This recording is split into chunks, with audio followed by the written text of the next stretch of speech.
মানুষের আবাসিক হোটেলের কথা সবারই জানা, কিন্তু গরুর আবাসিক হোটেল? আশ্চর্য হলেও সত্যি, টাঙ্গাইলের ভুয়াপুর উপজেলার গোবিন্দাসীতে রয়েছে গরুর আবাসিক হোটেল।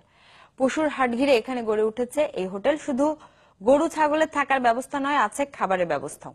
এসব হোটেলের আয়ে চলছে কয়েকশো পরিবার।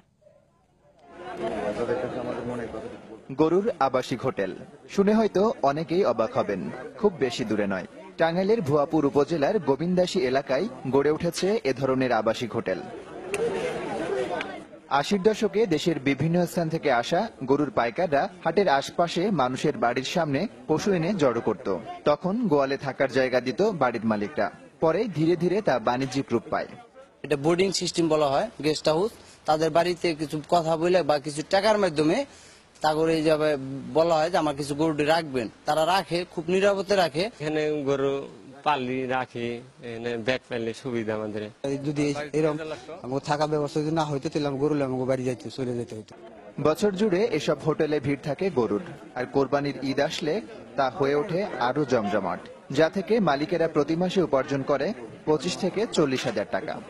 বিভিন্ন জায়গা থেকে আসে, আমার বাদ থাকে, আমার বাদ খাওয়া দাওয়া সবকিছু দিকে খুব এরা সুবিধা আসতে পায়, আমিও 2 পয়সা পাই। ব্যাপারীরাও সুবিধা ভোগ করতেছে, আবার যেখানে রাখে মানে খাটিয়ার মালিকগুলা এরাও সুবিধা ভোগ করতেছে। একটা গরু রাখলে গেলা মনে করেন যে 10 টাকা পিস দেয়। গরুর এসব আবাসিক হোটেলের আয় থেকেই সংসারের চাকা সচল রাখছেন এই অঞ্চলের 250 শতাধিক পরিবার। Desk report, channel 24।